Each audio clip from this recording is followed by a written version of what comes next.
All right. We're getting close. Keep it outside. It's packed. Everybody wants to see this show. Come on now. We had a wet vaccine. I prefer damp. The past wasn't that long ago. I heard that before. We're going to be a country no more. I actually think it will not. It will be a country no more. Oh, yeah, that's normal. We have to slab it. We have to slab it. Oh, yeah, that's normal. I agree. I'm a dope.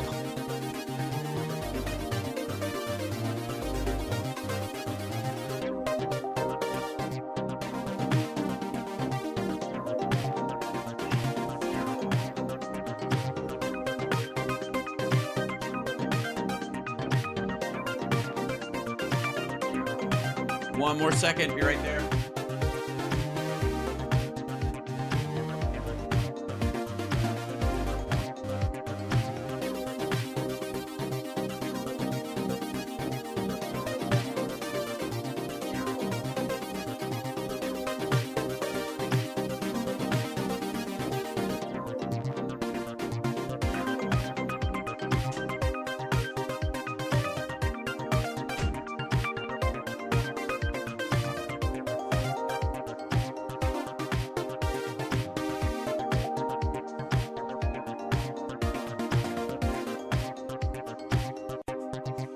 All right, let's see if this works. Does it do it like that? Nope.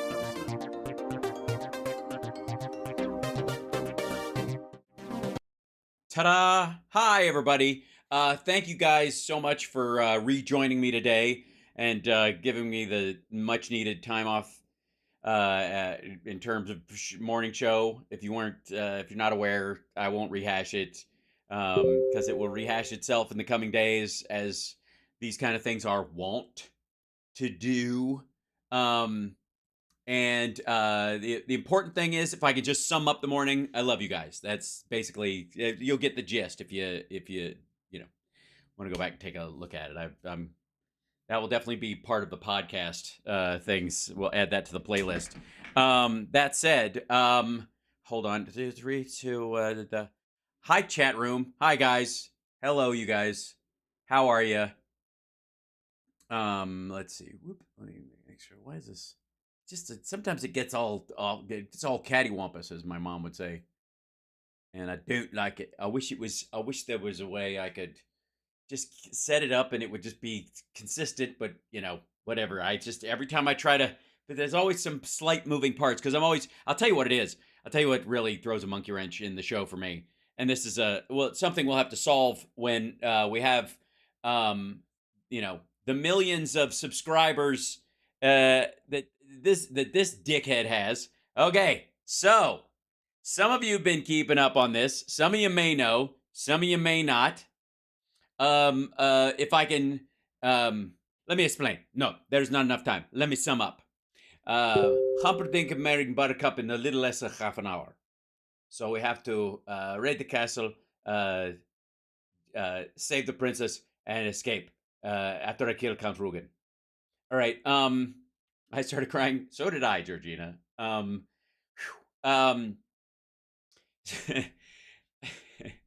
got to think about people not steaming their flags. It's a thing. All right. We're going to get another conversation. So if you don't know, apparently he's under an attack by the deep state. Yeah, that's the only way I can put it. I'm just as my neck is clearing up, this asshole comes to give me another pain in the neck. So Russell Brand, long, one of the skeevy pervs out there.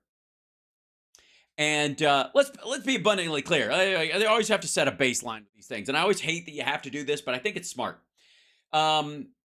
In the broad expression of human sexuality, there's a lot from vanilla to Rocky Road, if you know what I'm saying.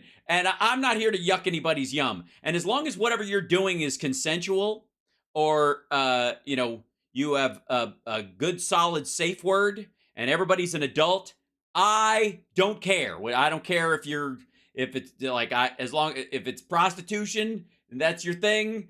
I don't care. As long as they're not being trafficked and whatever, right? If they're there by their own choice as well, cool, whatever. It's up to you as adults. Adult sexual behavior is just that. And I don't want to, and this is, I'm talking to you, Lauren Boebert. I don't want to see it, though. I don't want to see you groping your date's crotch while he's fondling your titties in the middle of Beetlejuice the fucking musical. Jesus Christ. At least save it for like Ka or one of these semi-erotic Cirque du Soleil things where nobody's paying any attention because there's some light nudity on stage. Jesus Christ, it's Beetlejuice the fucking musical. Also, her excuse that she was exuberant and singing along, no. It's the first time she saw it. Insofar as I know. It wasn't a musical to start with, asshat. Okay. I mean, I have my thing with movies turned into musicals that weren't in the first part, but whatever. All right, that said, if you're a consenting adult, and I don't care what those edges are, Jesus Christ, if you're into just freaky shit and you find freaky shit partner, and it's, I don't care. It's between the two of you, or the three of you, or the seven of you, or whoever's paying for the body oil. I don't know. It's none of my business. As someone who's been to the Playboy Mansion multiple times, and after, was it the fifth time? Fifth time I went, let me just say, it was what it said on the tin.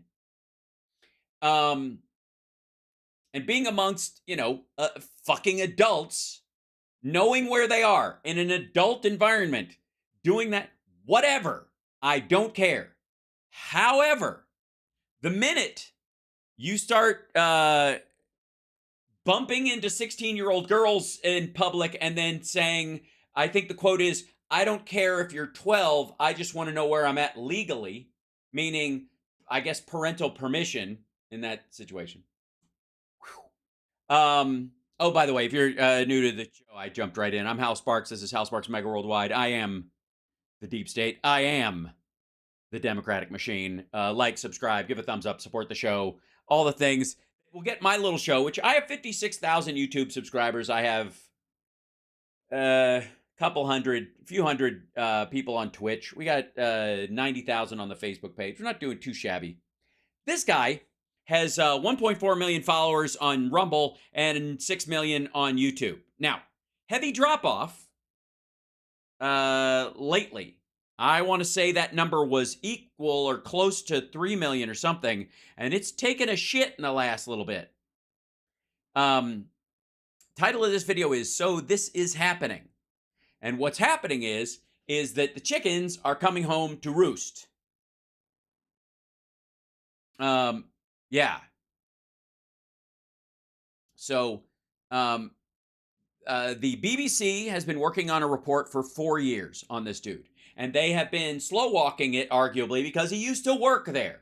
And some of the shit that happened while he was working at the BBC. So somewhere between wanting to cross their T's and dot their I's and not anger their bosses and not give the BBC a bad reputation. There's a lot of reasons why they were slow walking this shit.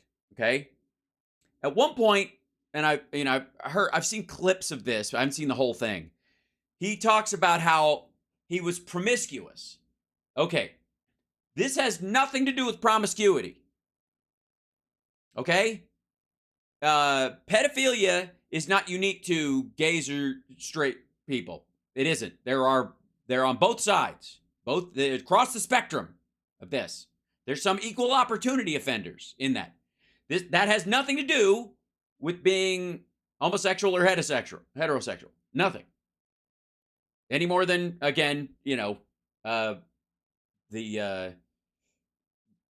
well, it's a totally different category. It's kind of like saying, it's the difference between choking someone to death and being really good at opening a jar of peanut butter. It might be the same actual grip, but it has a whole different use and an entire different mindset along with it. Does that make sense? Yeah. So, and again, he's a constant Trump defender, Trump partied with Epstein for 2 decades, but had no idea.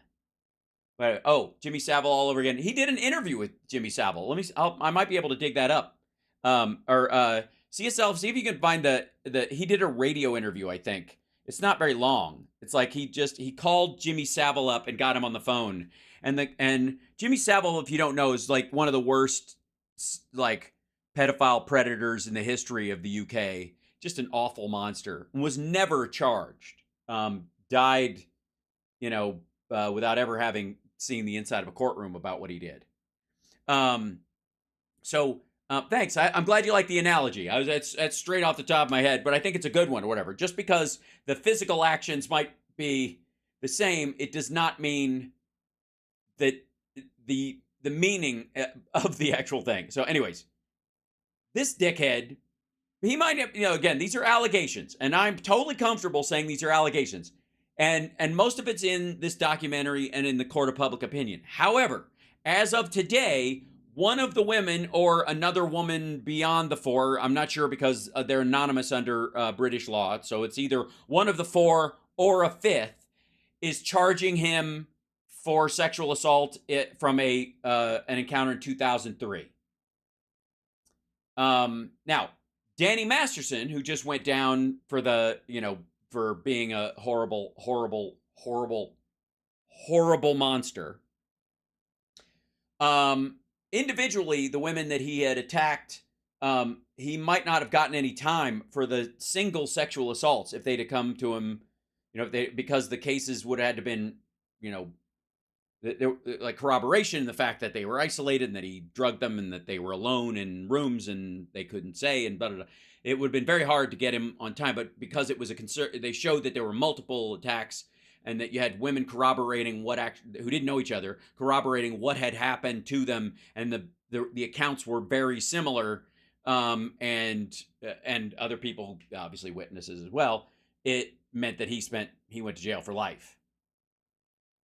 That said, there is a big, you may disagree, but the age of consent is 16 in Great Britain. I agree. It is. The problem he has is that it's not BBC policy, and he sent his BBC limo to get her at school. Also, and I don't know if it's parental consent or like parents can be okay with it or what have you, but either way, grooming a 16-year-old, and then ultimately she says, even though she was like the age of consent, maybe 16 there, that he crossed her lines and she told him no on several occasions, and he did it anyways. Yeah. So lots of stuff in this, but let's see what he has to say. Barf, barf. By the way, this is his only video for the last 3 days. He's apparently got a standing ovation at one of his dipshit shows in the UK when all these things came out. But he has not been, insofar as I know, live streaming, and there has not been a video up other than this one. This was, when did he? Yeah, 3 days ago. And before that, like that's it. This is the top video on his Rumble channel right now, and Rumble's his primary outlet. So, and I'm curious, like what his sales pitch is. Hello, you fucking 2 million, 1.4, 1.3, 1.2 million, 1.1 million. Fuck, where's everybody going? How his energy shifts considering the heft of the topic. Let's find out, shall we? Hello there, you awakening wonders. Now this is Hello, you wonders. Now let's get to the point. I can't do my pitch right now. You awakening wonders to the fact that I'm a complete fucko. Isn't the usual type of video we make on this channel where Ooh.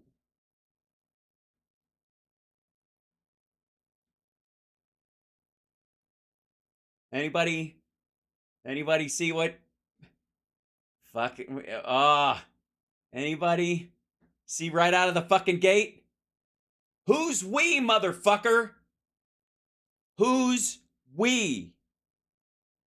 This is as loud as the video goes. He's probably turned the audio down on. Yeah, his talent agency and his PR person has dropped him. His talent agent said he lied and maintained his innocence all these times, but they've cut him off entirely. This isn't the kind of video we make. Oh, it isn't? We. Yeah. We critique, attack, and undermine the news in all its corruption, because in this story, I am the news. We do that. We do that. Me by myself, but we. Received two extremely disturbing letters, or a letter and an email. One from a mainstream media TV company. I see. So just one from a mainstream media, the fucking BBC. Just say the BBC. Company. One from a newspaper listing a. Yeah. So the Times and the BBC did this in coordination, and they both sent him like a, hey, just a heads up, if you want to reply to this or you want to film something for this, this is the shit, and this is what we're going to talk about, and you can come on here and say anything you want. We will give you the ability to rebut this stuff on camera. Litany of extremely egregious and aggressive attacks, as well as some pretty stupid stuff like Egregious and aggressive attacks, including stupid stuff. Okay, egregious and aggressive.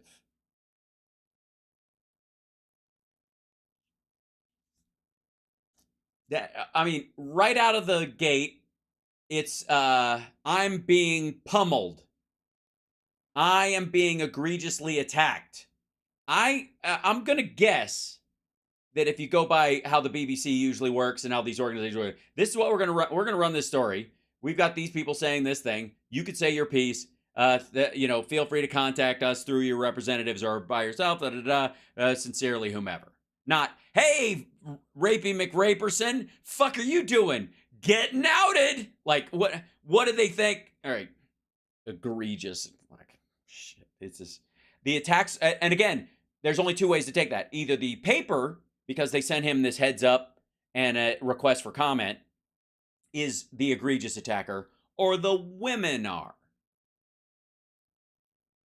like my community festival should be stopped, that I shouldn't be able to attack mainstream media narratives on the... Okay, I'm gonna go out. All right, I've seen part of the BBC documentary, and I have seen the article. Oh, Therese, thank you so much for that. I appreciate it. Love to you.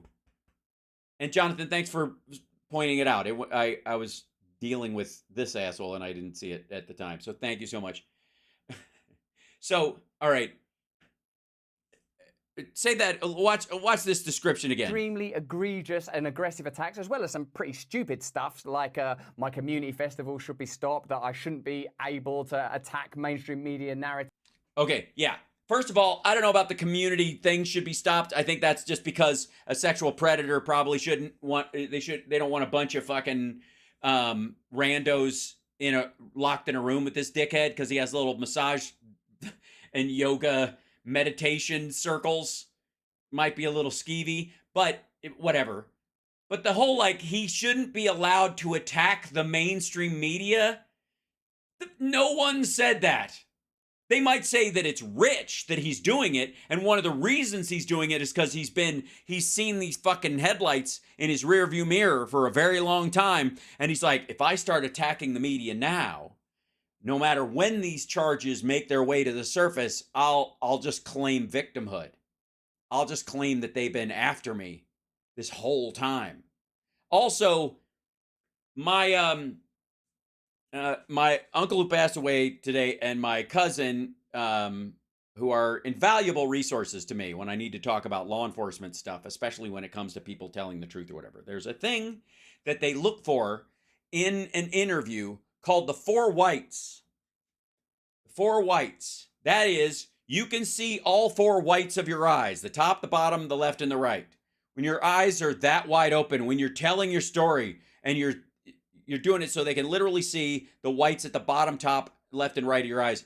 You're somewhere between enraged and scared shitless and are actively trying to bullshit your way out of the situation. Now, again, this is different people have a different baseline of behavior. So this may just be his like I'm really just a sick little boy bullshit that he pulls whenever he fucks up with a mate or a parent or a friend. This might just be his fallback, and it works for him, and it has worked for him, so it's like a well-developed habit. But this looks like, remember the scene in Snatch when they're like, you ever see when you look up and you're about to be run over by a car, and you could just, all you do is pull a stupid face. But the pikey, he didn't pull a stupid face because he had plans on running the car over. Remember, like, that part of it where you just, like, winch, you know, this is that face. That's the pull a stupid face. This is a man, this is deer in the headlights. Yeah. On this channel, but amidst this litany of astonishing, rather baroque attacks. Astonishing. Well, they are astonishing. That would be another form of outrageous, if I may say so. Yeah. Are some very serious allegations that I absolutely refute. These allegations pertain refute versus deny. Okay. To the time when I was working in the mainstream, when I was in the newspapers all the time, when I was in the movies, and as I've written about yeah, I was like having a good time. And when I was having a good time, I was doing rapey McRapist and stuff. And you know, now that I'm doing a podcast sort of hippie Alex Jones thing, I'm not quite as fuckable as I used to be. I reek of patchouli, and you can see my ribs through my shirt. And that used to be cute, and now it's a bit creepy. Extensively in my books, I was very, very promiscuous. Now, promiscuous has nothing to do with anything. Promiscuous is not in the category. No one is slut shaming this motherfucker. And the fact that he brings it up, it sounds like a humble brag. During that time of promiscuity, the relationships I had were absolutely always consensual. Well, the relationships might have been. How are the one-night stands? Also, how about the people you picked up that you didn't consider to be relationships? Like, you know, is a side piece a relationship? Right? I was always transparent about that then, almost too transparent. Oh yeah, it's your fucking fault. I shouldn't have told you all this stuff, but I did. And also, it wasn't the transparency, it was your descriptives of it and how your attitude towards sex, not just being cavalier, but at times gross, leaning into the angrily perverse that made people go, the fuck, what? What was that part? That's weird. And I'm being transparent about it now as well. And are you though? See that oh wait, was that an edit or? Relationships I had were absolutely always consensual. I was always. Ooh. Was there an edit between always and consensual? As I've written about extensively in my books, I was very, very promiscuous. Now, during that time of promiscuity, the relationships I had were absolutely always consensual. They were. Holy shit. Did you see that? Did he have trouble getting that line out the first time? Or did he put another qualifier in and his editor was like, whoa, whoa, whoa, whoa, whoa, whoa, whoa, that doesn't sound good. Always, if I felt like it. Look at that shit. Let's see that one more time, kids. Movies, and as I've written about extensively in my books, I was very, very promiscuous. Now, during that time of promiscuity, the relationships I had were absolutely always consensual. I was always transparent about that then. Jesus. That's fucking gnarly. Dude, do it in one roll, man. Stop and go back.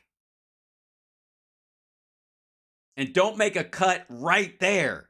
Of all the places to have a fucking edit. Extensively in my books, I was very, very promiscuous. Now, during that time of promiscuity, the relationships I had were absolutely always consensual.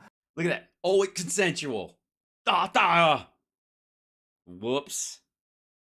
I was always transparent about that then, almost too transparent. And I'm being transparent about it now as well. And are ya? Ooh, edit again. The relationships I had were absolutely always consensual. I was always transparent about that then, almost too transparent. And I'm being transparent about it now as well. And to see that transparency metastasized into something criminal that I absolutely... Whoa! Whoa. Okay, first of all, another edit. Second, his transparency did not metastasize into a cancer of these accusations. He wasn't open about the fact that he shoved one woman up against a wall and raped her, and then she had to go to a rape crisis center, and he texted her and said, sorry about that, I thought you were into it and it was my bad, and oops. He wasn't transparent about that. He never talked about that. We're only finding out about it now. Being transparent about the fact that you're getting a lot of ass is in some ways a defensive way of covering if you are engaged in this kind of shit, because it creates the illusion of like, why would he need to do that? He gets all the sex he could possibly want, unless you're an addict and you have no feeling towards the person that you want to be with and you just want to, whatever. Yeah. But in theory, that's the idea. It's why, in many ways, it's why women feel more comfortable around a confident man. It's why they're more sexually attracted to like the bad boy type, because the bad boy type, in theory, has options. The nice guy might fuck you whether you want to or not. The guy who's trying to play like hippie boyfriend and sensitive, a lot of times girls are put off by that, not because it's not a character trait they don't like, it's because they don't trust it. And that's where the stalkers come from. Bad boys are like, all right, see ya. It's easier when you have somebody who's like, again, has options to feel like this, he's not going to kill me or get jealous or stalk me or any of that shit. The nice guy might, the weak guy might, but they won't. So he's basically using that kind of, I'll get it all the time. I'll get it so much, I'm like bored with it. Deny makes me question, is there another agenda at play? Particularly when we've... No. Particularly nothing. No. You don't get to hide behind... Nobody went after Jimmy Swaggart because he was a Christian, because they didn't like the denomination of Christianity that he was, or that he had conservative family values. It's because he was a lying asshole and a hypocrite. And that hypocrisy made him a lot of money. That's why. Seen coordinated media attacks before. Okay, they're not coordinated media attacks. It's a dual investigation. They do it all the time, specifically about big cases like this, like Jimmy Savile, like other stuff. Get the fuck out of here. The rest of the world isn't like, okay, guys, everybody, get ready your Russell Brand attack stories. If they did, they wouldn't have to reference the primary story. They'd have talked to the witnesses themselves or had their own angle on it. Or we reached out and spoke to them a week ago, knowing that because we got our memo from the fucking Times and the BBC. People are responding because he's famous and because he's got a huge internet following and because he's fucking gross. Like with Joe Rogan, when he dared to take a medicine that the mainstream media didn't approve of. And we saw a spate of headlines from media outlets across the world using the same language. That's because there's only so many ways to describe what an asshole he is in short order in English. The variety or the broad vocabulary in mainstream media is not the sign of coordinated attacks like Sinclair Media does, where they literally give you an entire script. Like the horse paste thing and the ivermectin part of it. And the horse paste thing, by the way, attributed more to him because of the belief that he used steroids. And there's this kind of allegorical link of steroids to like stuff from horse testicles and that goes way back. It's kind of like this linear mythology around that's easy to poke at and use as a point for, as a joke. But it wasn't a coordinated attack. They were all looking at the same shit. We're not talking about four blind men describing an elephant. We're talking four people, reporters, describing an elephant. That's all. It's not coordinated. They're all looking at the same thing. They all watched the same report. Aware that you guys have been saying in the comments for a while, watch out, Russell, they're coming for you. You're getting too close to the truth. Russell Brand. You're getting too close to the truth. Fuck me. Jesus Christ. No, not you. Other people are getting too close to the truth. Was this asshole think, Danny Masterson was a rogue, that they went after Bill Cosby or Harvey Weinstein because they were telling truths the deep state didn't want to hear? The fuck out of here. I got to say, like, it's one thing to kind of deny and say, you know, these are misinterpretations or lies directly or attacks on me and in my character for money or for fame or for reach or whatever. But once it gets to like the kind of Illuminati level, the fuck out of here. Did not kill himself. I know that a year ago there was a spate of articles. Russell Brand's a conspiracy theorist. Because you are, and because you were particularly pernicious in your disgusting support of Vladimir Putin and anti-vax shit. Russell Brand's right wing. I'm aware of news media making phone calls, sending letters to people I know for ages and ages. To get a comment on stories about how fucking weird you got. It's been clear to me, or at least it feels to me like there's a serious and concerted agenda to control these kind of spaces and these kind of voices. And then why aren't they drumming up fucking rape charges on fucking everybody on Rumble? Why? He's not, you know what I'm most offended by in this line of reasoning, besides it's just fucking gross, is that this asshole thinks he's original. He's just dovetailing behind David Icke.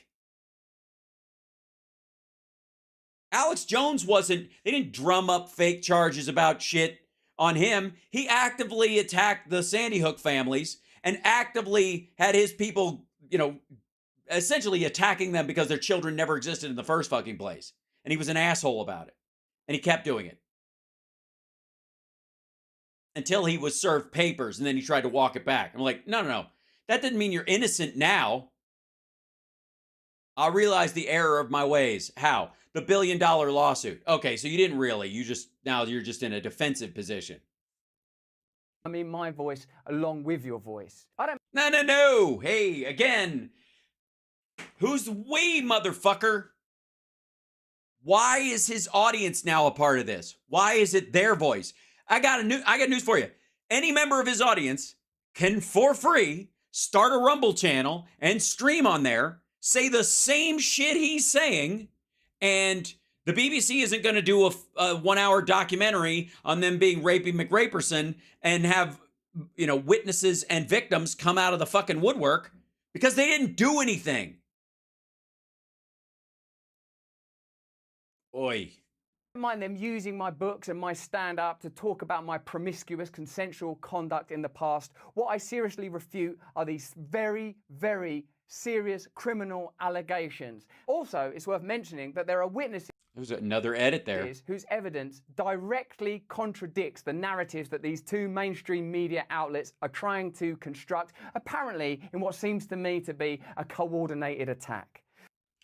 Look, it was the Times of London, I think it was, and the BBC they were both looking at the story. There'd been this like known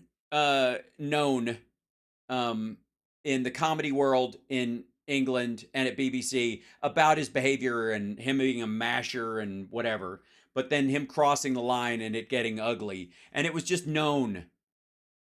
And they were like, eventually we got to start dealing with this motherfucker. And it seems like when your influence does grow, there's an impetus to actually go after you, where if, let's say you were on a hard fade and they're like, we don't know how much evidence we have, you know, we got to put resources to this. And once we start sniffing around, it may draw, you know, it may help this guy create a defensive wall if we go too early without the story. But there's also a version where, holy shit, this guy's influence is growing hand over fist and he's a fucking monster and nobody's addressing this shit that brings about these kind of reports. Or it could just be, you know, a bunch of eyes wide shut motherfuckers attacking him for doing stuff that they do. I don't know. Now, I don't want to get into this any further because of the serious nature of the allegations, but I just want to come in and say it's bullshit and it's a lie and it's an attack on me personally, and it's coordinated and it's the deep state and it's the establishment and it's the Illuminati and they're putting all this together and these witnesses are bullshit and these women are liars and I've got proof from women who will back me up who were I wasn't fucking her. I was she was in the next room waiting for me during the sexual assault, right? I feel like I'm being attacked, and plainly you're not being attacked. Your previous behavior is being addressed.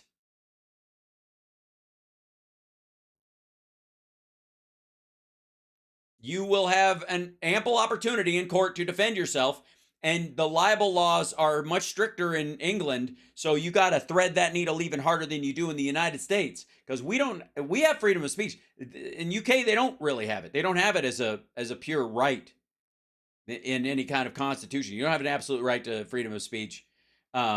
So proving like libel and slander and stuff is way easier in the UK, and therefore the papers have a much harder time. They are working very closely together. We are.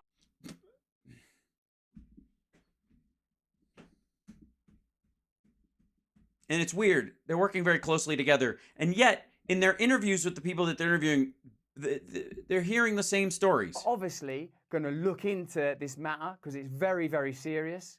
In the meantime, I want you to stay close, stay awake, but more important than any of that, if you can, Stay free. please stay free. Fuck off, little fucking do your little branded pitch at the end. Stay free. Like a maxi pad.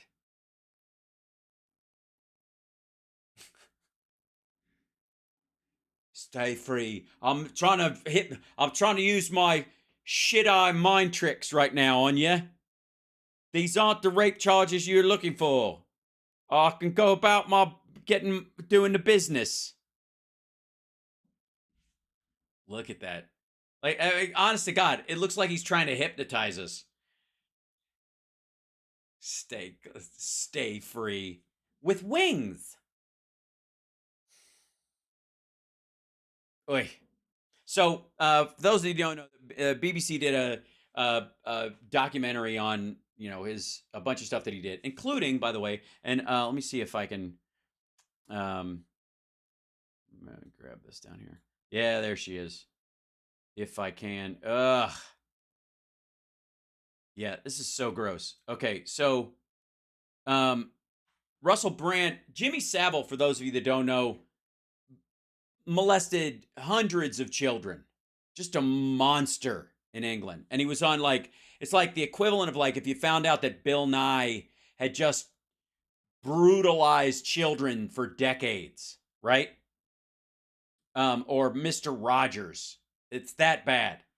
Of course, creepy Mr. Rogers, that you would never let near your kids, who's really fucking skeevy looking. But Russell, when he was on BBC Two on radio, interviewed Jimmy Savile, and they turned off the closed captions for this one. I wonder why. Have a listen. Oh my God, it's coming. Yeah. Now, for the record, this is before the charges have come out. This is before Savile's been charged, but everybody knows. Jimmy?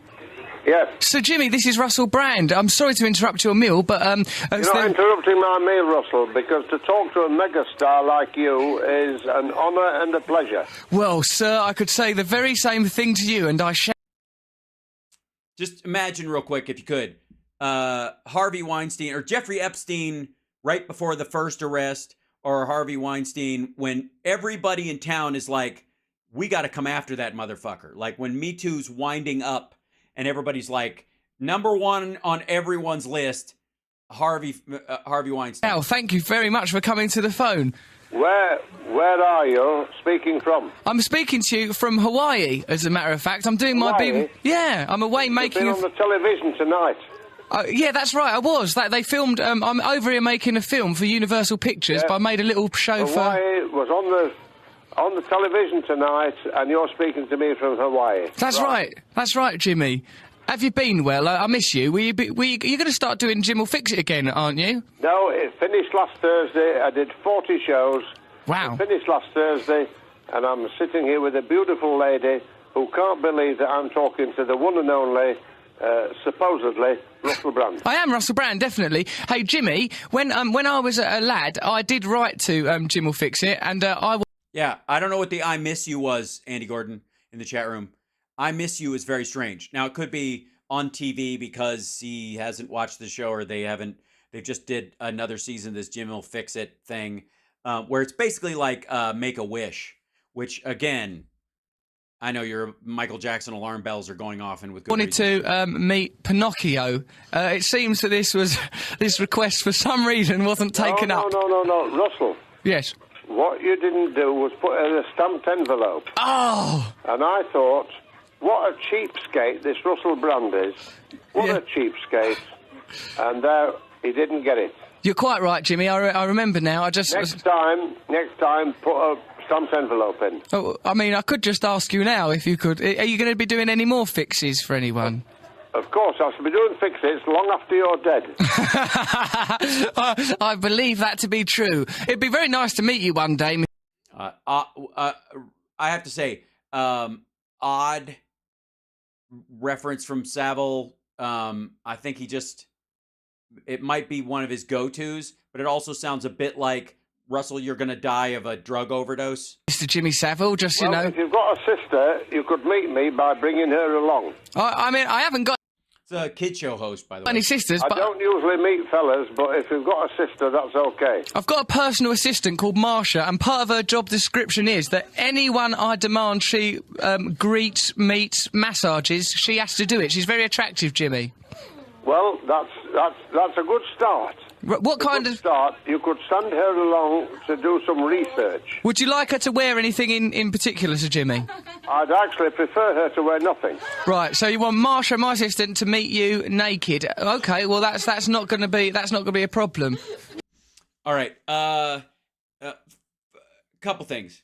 First of all, gross. Secondly, he's obviously trying to be like the second coming of Howard Stern.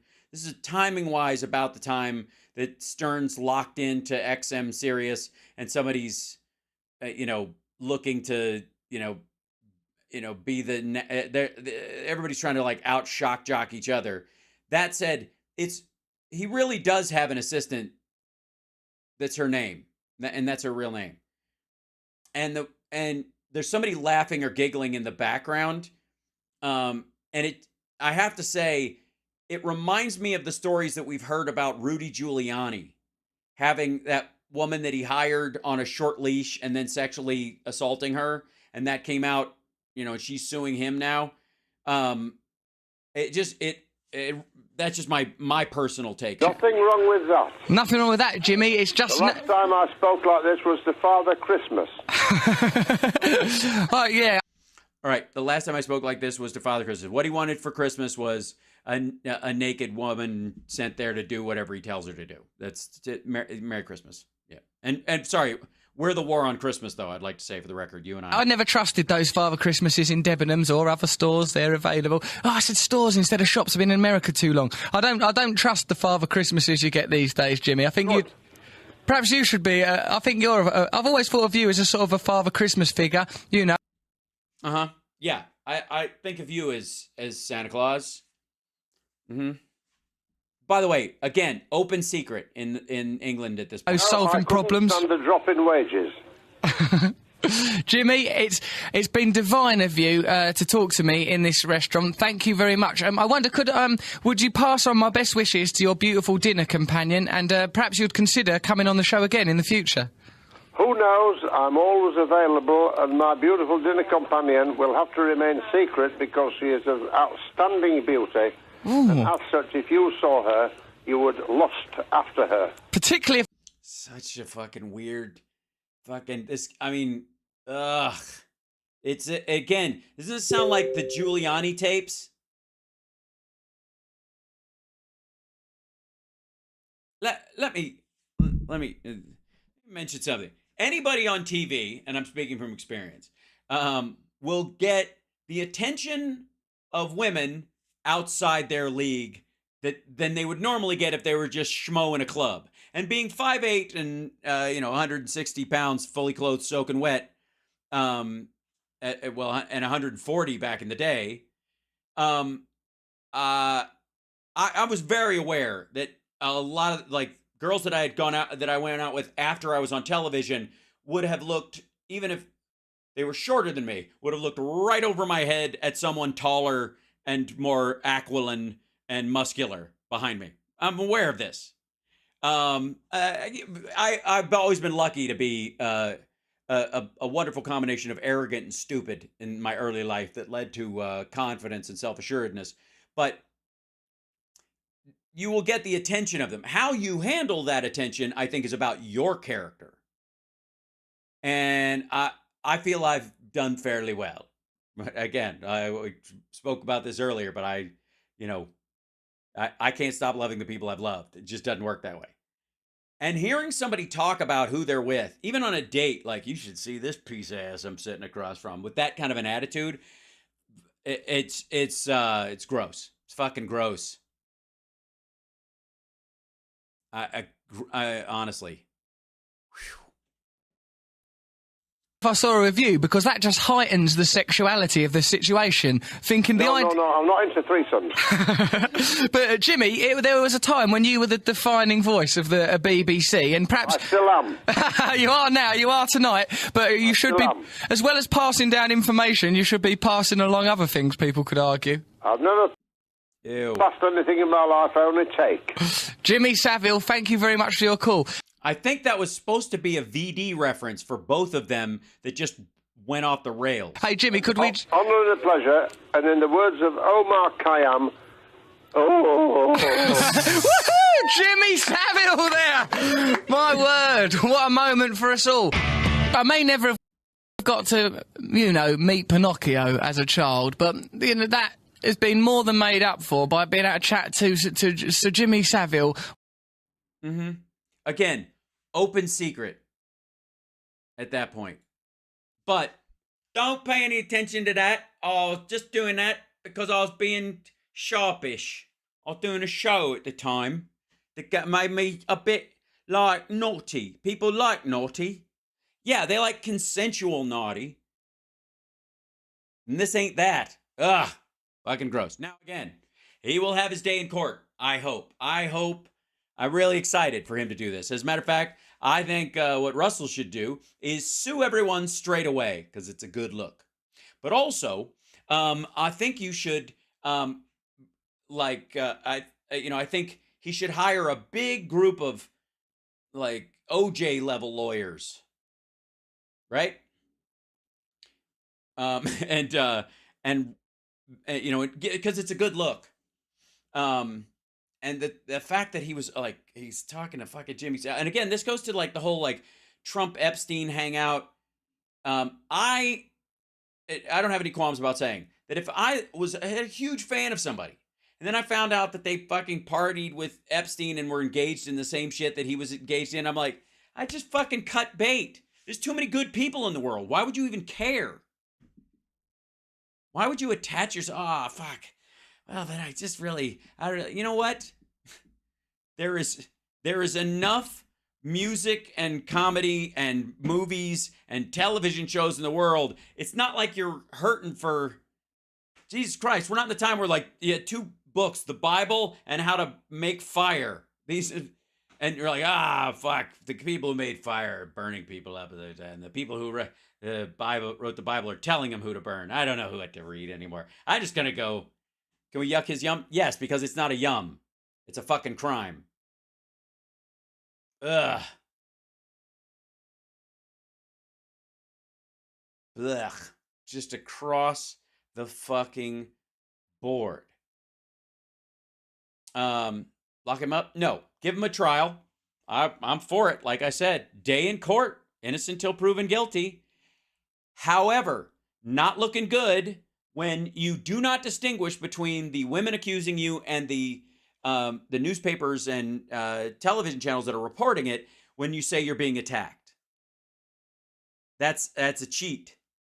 That's like trying to have your Donald Trump, these bitches are lying moment and eat it too. Yeah. Yeah, but Andrew Tate supports him and wants him to know he's got his back. Now, meanwhile, back on, apparently there's going to be a new Dinesh D'Souza movie. It's coming out. That's Kash Patel, by the way.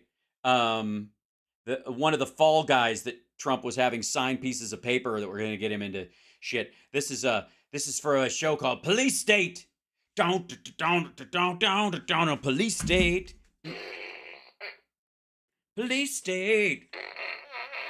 Police state, sorry to Nesta Souza. All right. Yeah, it's called Police State. Because 2000 feds was taken. All right. Oh, do I have to put a fucking fair use thing up over this in case they treat the music? Go, this fair use. I don't want to get hit for fucking copyright music or some shit when I am literally critiquing the content of a trailer about that's a documentary that's allegedly about the current state of America. We love you. Dear Lord, bless these Fruit Loops and the milk that they do not get soggy in. Why is that kid snickering? His dad's trying to pray. Fuck's wrong with you, kid? Did he screw up the prayer again? Why is he laughing? And also, why'd they cast a guy who looks like Zelensky? This is odd. Chief Division Counsel and DOJ have approved a no-knock breach. We want... Oh my God, we were just having fucking Fruit Loops. Your basement is full of explosives? Yeah, but it was breakfast. the subject to be on display. Doing the walk of shame, full visual impact. Okay, first of all, it's another schlockumentary reenactment thing with, I guarantee, and they'll probably change it because if they ever hear this, I guarantee that they're not going to put, this movie contains reenactments. The dialogue from the officers is assumed and whatever, based on true events or some shit like that. Because this is libelous and fucked up. And like, but we're white. I'm supposed to, but we're white. That's effectively what's going on here. Daddy, you said they never bust us because you're white. Meth is a white man's drug. Get out and get in the fucking car. Any questions? Yes. Are you a real FBI agent? Who's filming this? And more to the point, who's lighting this? This looks like shit. Are we becoming a police state? Yes. Wait a minute. Why is Dinesh D'Souza sitting in on the FBI raid? Wait. Hold on. Back the fuck up. Government told American citizens they couldn't go to church on Sunday. Get the fuck out of here. They didn't say you couldn't go to church on Sunday. They could go by Zoom. They could sit in their fucking cars. They just didn't want old people locked in a fucking room with shit ventilation to catch COVID, fuckwad. It ended. This is their version of police state. It was a fucking pandemic. The government won't let us have church. Why? Something about a tornado. I just say bullshit. They're telling us all that it will be criminally liable if we insist that our followers go to the upstairs. They would like us to go to the basement, but that's because they want us to hide our love for the Lord.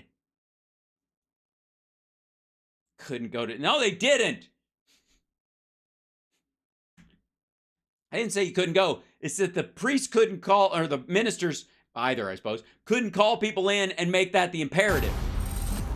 Government told American citizens they couldn't go to church on Sunday. For the first Shouldn't. time in my life, I'm saying to myself, am I getting... Oh, for the first time in my life, I'm under surveillance. Okay, first of all, why the fuck are you getting... What the fuck is this nonsense? God damn it. Okay, I'm fine. I'm gonna be all right. Like they're being surveilled. You watch. Donald Trump will go. They have Bongholio under surveillance. Told American citizens they couldn't go to church on Sunday. For the first time in my life, I'm saying to myself, am I going to get a knock at the door? FBI warrant, come to the door now. I don't know. Do you have one of Rudy Giuliani's fake hard drives? The Patriot Act. Because it has allegedly child porn that Rudy put there. And FISA were used against Donald Trump. These individuals... Fuck, yeah, that's a court. That's not a police state. If you have a police state, fucking hell. You don't have a court system in a police state. You don't need one. You have tribunals and cops. That's it. The fact that they went through the FOIA process and got a warrant, or that they had to get a warrant for Mar-a-Lago, and it was a search and seizure warrant, and they had to sign off and give an affidavit before, all that is proof.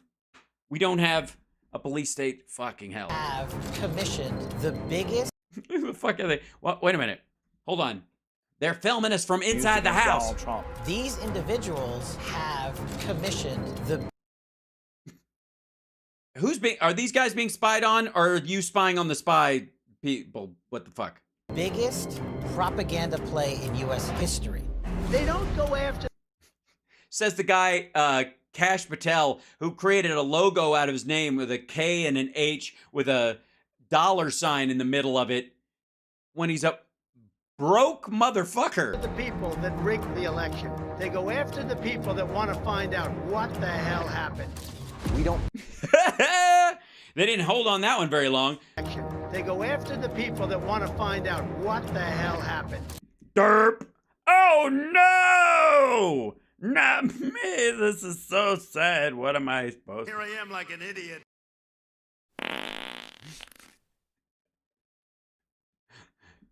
We don't need to have a crime. What we need is a person to look at. What? We don't need to have a crime. All we need is a person to look at. Yes, that's what Donald Trump said to Zelensky, and why he wanted an investigation and didn't care if it would actually go anywhere. He just wanted them to go to the podium, announce the investigation, and they'll do the rest. And then we go find out what crime you did. Oh my God, that's what the Republicans... who's he quoting? James fucking Comer? Our focus is shifting. Our main priority as a bureau is going to be domestic terrorism. Really? Jesus Christ. Why would that be? Oh, because it's domestic terrorism is actually our biggest source of violence right now. And we are the FBI, which is, we operate inside the United States and cross state line violent acts and criminal acts. And because the CIA and the DNI and all those folks, they do fucking hell. Anybody who's right of center. If you're a pro-life... No, it doesn't. Mitt Romney is right of center. Nobody's knocking his fucking door down. You sawed-off shotgun motherfucker. Pro-family Catholic, they define you as radical. These are anti-government. Look at this shit. Look at this shit. Look at this fucking crazy nonsense. Cops raiding with guns on people in pews. Get the fuck out of here. This is fucking gross. This only one reason to make a movie like that, and it's to get some lunatic to shoot a bunch of people. Freedom of religion. We got freedom of religion.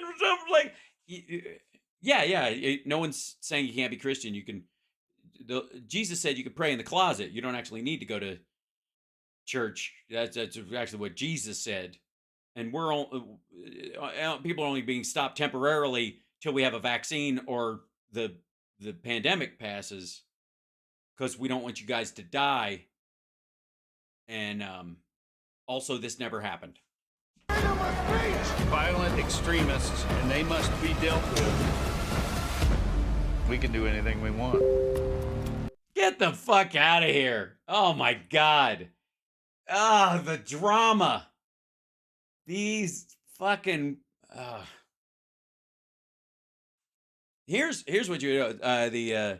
If you're you can tell this guy's an actor. This guy right here. Oh, where is he?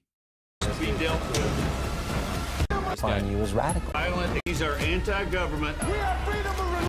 This guy. Here's how you know. This guy's an actor. He's not really a Christian in a church being abducted by the FBI. It's because Christians are against bearing false witness. And that's clearly what this is. Like, this fucking literally never happened.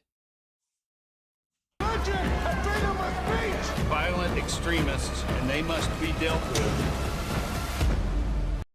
We can do anything we want.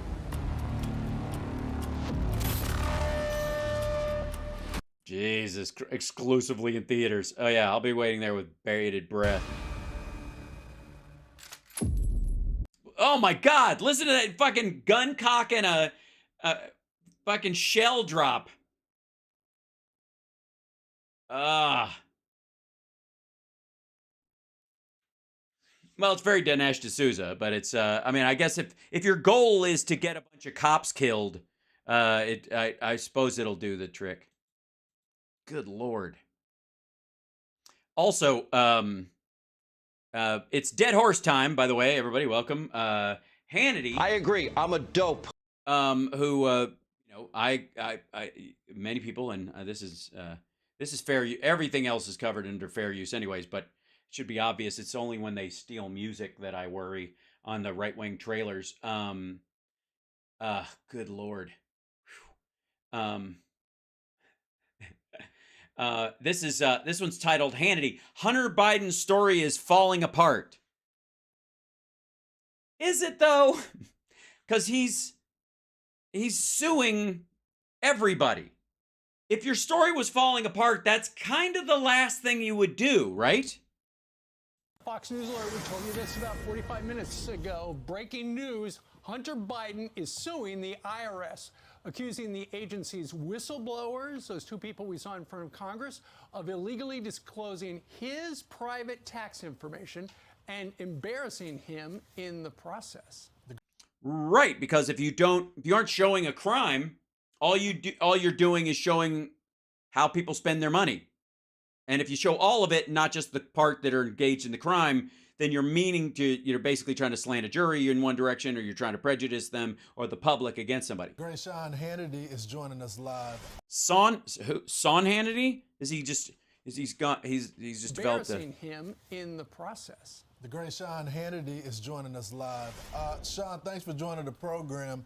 By the way, LJ, I got to give you a warm welcome. This is now LJ and Friends in the Morning. That's right. I've been watching all day. I was watching at 6 a.m. Eastern. So congratulations, LJ. Great to have you in the morning. Who left their alarm on that you were up at 6 o'clock? I don't know. I sleep so well, Steve. Yeah, no kidding. We all do. You work an hour a day. Brian, actually, Sean. I don't understand how you're not exhausted I do more work on my show and spend more time in programming than Sean Hannity does. Like most days. Period. End of fucking story. Good Lord. And I don't even have I have mods and I have CSL and that's it. And like, for fuck's sake, like this dude, I don't know. I don't know how I just get up in the morning. Brian. And then I nap in the afternoon, and then I work for an hour at night, and then I go back to sleep after a steak dinner at a ritzy New York restaurant. You know, Sean, you and I were talking about the name of the show, and you said LJ and Friends. No. You know, Brian, it used to be, his radio show was Brian Kilmeade and Friends. Oh, that's right, it was Kilmeade and Friends. That's right, I do remember. Got rid of Friends. Now he has no friends. Now. So I guess it's the Brian Kilmeade show. It was a court order. So Sean, what do you make of this? Hunter Biden, it looks like they're fighting back, angry that the House Republicans have been investigating, and now no, I don't think they're mad that they're investigating. I don't think anybody can get mad about that kind of stuff except they're digging around. I think it would be the revenge porn part. Actually, his lawyers say those whistleblowers who appeared first behind closed doors with Republican investigators, they broke the rules because they disclosed private tax information, and now Hunter Biden's lawyers essentially want their pound of flesh. Which, by the way, their pound of flesh. No, I think they just want to sue the federal government, which is something normally Republicans love. And also, they all think if this was Donald Trump, they'd be like, if I was Donald Trump, I'd sue them for releasing my tax. Blah, blah. Well, the one thing Hunter does have going for him, Steve, in this case, in my view, is there's maybe 5 great lawyers in D.C. Hunter has one of them. His name is Savile. I'd never underestimate this guy. He's the guy that got off John Edwards and Senator Menendez in New Jersey. He's a serious constitutional lawyer. I would take it seriously. However, if I was the IRS agents, I'd immediately file a countersuit. The one thing I'd be looking for... First of all, you can't. He's suing the IRS, not them individually. He's saying they acted individually in the IRS. The IRS could sue could countersue technically if they wanted to, I guess, in the name of those officers. Would love discovery on Hunter Biden. Love discovery. You don't get discovery in this situation. You don't. All right. I libel you. I say about somebody, slut, slut, slut. Everywhere they go, slutty, slut, slut. And how do you know? Because I know and everybody knows it. Slutty, slut, slut. And that person sues me for slandering them as a slut everywhere they go. And I go, Your Honor, I need to look at all their text messages and their emails so I can prove they're a slut. And the judge goes, no, it doesn't work that way. You have to assert how you knew it in the first place. You don't get to slander someone and then use that as a predicate to go through their private email. You need to, what kind of industry would you be creating to be able to bait people into a slander case so that you can get discovery of their entire fucking life? Are you insane? No. There is no question. First of all, the discovery would just be the taxes themselves because that's what it's over. Not the ruling is whether it was private or not, or whether they had the right to share it or not. There is no other thing. There's no part where like, I'm going to get it, but I filed fake tax returns so that they'd show the wrong ones. Like, that's not the case. There is no discovery in this situation. They don't get discovery. You know what they get in discovery? If you have their emails that you've read that figured out that there was a conspiracy going on, your team has to give those to the defense. To the defendant in it. You don't have to give them your whole fucking life. This is just stupid. Because that then opens up the entire laptop. No, it does not, because there is no laptop. And there's so many. No, it doesn't. That can I just say, like, that's nowhere close to true. First of all, Hunter and his lawyers have already stated in multiple legal briefs that laptop is not real and that it is a mishmash of stolen, modified, manipulated, edited, and in some cases destroyed for context files and pictures and all kinds of shit thrown into a laptop, thrown into a hard drive, named laptop, and passed around. It's not a real fucking laptop. And that would not allow their team to look at it at all because it's not germane to any of this. The question is, did they have the right to show his taxes? No. That's what he's suing about. They have to prove that they did have the right to show it, or that it was in the interest of, legal proceedings to do that. And in which case, if they don't have evidence that there was a reason to show that to the public, they're the ones in hot water. Questions here. When I watch these people in the mob and the media, and they keep saying, there's no evidence. There is no evidence. I don't care. This motherfucker doesn't know the difference between information and evidence. One of the biggest problems they have is everything they think is evidence is just information because they don't have a crime to attach to it. Ken Buck, too. There's a plethora of evidence. Go for it. Let's hear it. Ken Buck says that. Right. Well, yeah, Republican Ken Buck. Who cares about Ken Buck? Like him and three people. So, but his constituents who elected him to office. You're a news broker. But the reality is simple. First of all, let's start with the basics. Okay. Let's start with the basics. I agree. I'm a dope. All right. Why did Joe Biden lie repeatedly on the issue of whether or not he even spoke to his son, brother, or anybody for that matter about their foreign business deals? Because he didn't. He lied repeatedly. No, he didn't.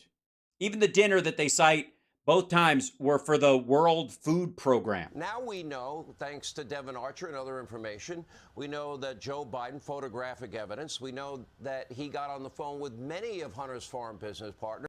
No, you don't. He called Hunter Biden every day. Joe called Hunter every day. Every day. For the decade that Devin Archer knew and worked with Hunter Biden, Joe called him every day. Every single fucking day. He talked to his father every day. Sometimes he talked to him in the morning while he's brushing his teeth. Sometimes he talked to him around lunch. Sometimes he talked to him at dinner time because his dad was busy and so was he. Sometimes he was in another country. Sometimes the time difference was all over the map. So 20 times out of, hold on one second.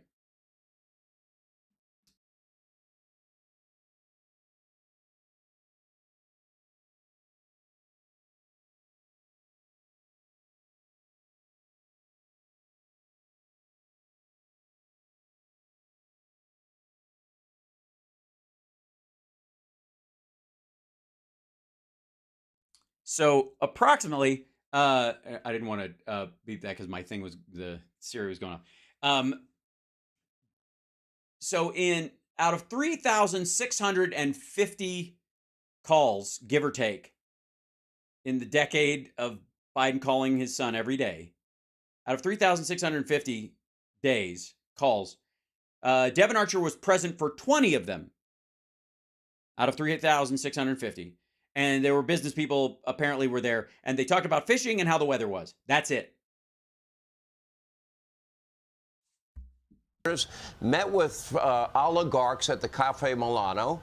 We're talking about right for the World Food Program. That's why everybody was there.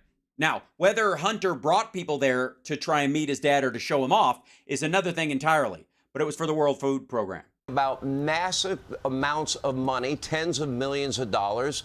Hunter to Rosemont Seneca, the fucking company that was dealing in hundreds of millions of dollars, and this was their commission or fee. Honest to God, once we get down into the most Biden himself could have gotten out of this, we're talking $900,000. The dude had a $11 million book deal. Biden was addicted to drugs at the time, had no experience, for example, in oil. But Devon Archer did. He's a real estate guy. Why would you take his word? He made more money from Burisma than Hunter did. But he's doing multi-million-dollar oil deals with Ukraine, Burisma. No, he isn't. No, he isn't. Burisma is an oil and gas holding company for investors to invest in multiple companies that are involved in oil and gas extraction in Ukraine.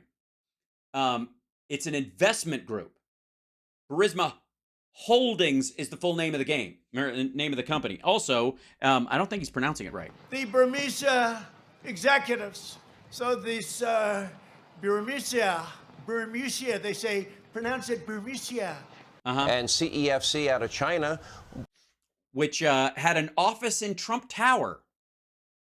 $5 million. Yeah. Yi Jianming, the head of CEFC, bought a $5 million apartment in Trump Tower. The one across from the UN, by the way. Well, what was Hunter doing for that money? He was shepherding investment money. That's what you do. That's what all of them were doing. It's what Devon was doing. It's what Devon did for Elena Baturina. Yeah. Did James Comer ever make those 70 recordings he said he had? No, they do not exist. Jared Kushner, $3 billion from the $2 billion from the Saudis. And why did they feel the need to have all these shell corporations? And some 9 of them identified, some 20 plus identified, but 9 Biden family members identified as being recipients of this money. Okay, first of all, I'll give you an example. The Jill and Joe Biden have their personal real estate holdings in an LLC. Delaware is the LLC state. It is the incorporation state. More companies are incorporated in Delaware than anywhere else. It's almost shocking that Joe Biden, after all these years in government and living in Delaware, doesn't have one for every fucking day of the week.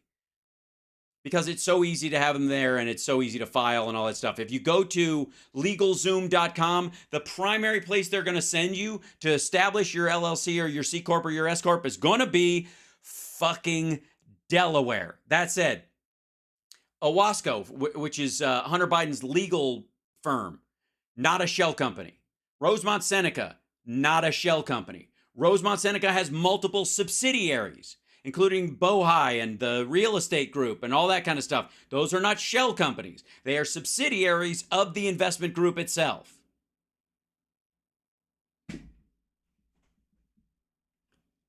Do these motherfuckers know how many people on Etsy have an LLC? Do they have any fucking idea?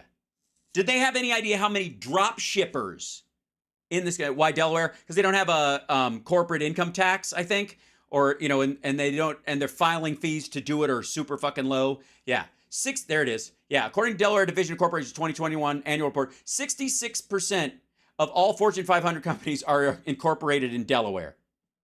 Thanks for that fact there, Ask. Appreciate it. 66% 0.8% of all Fortune 500 companies are incorporated in Delaware. Like, why is this a fucking mystery? Ugh. I'd love to know what the grandchildren that apparently got paid, according to James Comer, what did the grandchildren do for that money? They didn't get paid. He paid for their school.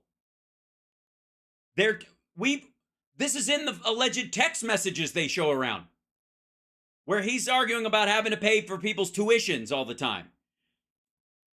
That's the package. $44,000. That's your 4 years. Go at it. Or 2 years of the bigger school, or the final 2 years of it. Why is this a fucking mystery? I'd like to know what experience. Also, when Hunter was having trouble, Joe and Jill were bailing him out. And instead of paying them back, they said, just give the money to the kids. Pay it forward. They have. So when you start digging down deep, these are not questions that they're going to be able to answer. That's because they're nonsensical. It's like going, if it took a chicken and a half a day and a half to lay an egg and a half, how long would it take a monkey with a wooden leg to kick all the seeds out of a dill pickle? These are not questions you want to answer.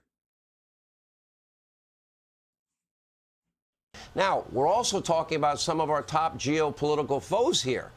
And, okay.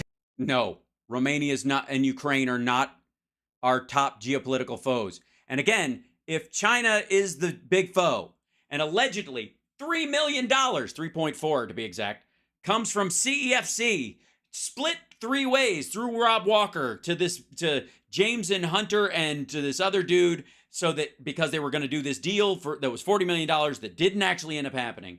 $3.4 million actually exchanges hands. 1,068,000 goes to Hunter Biden personally in this deal, which is his cut of the sorry to fuck with you money.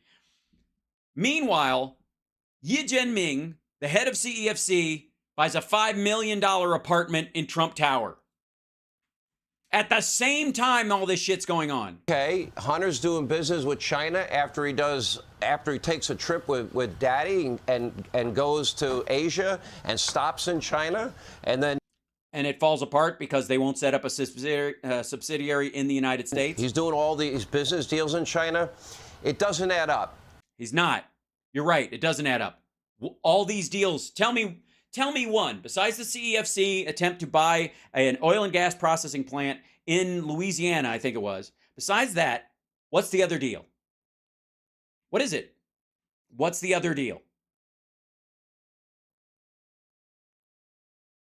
I'm dead serious. Besides the deal that never actually happened, what's the deal?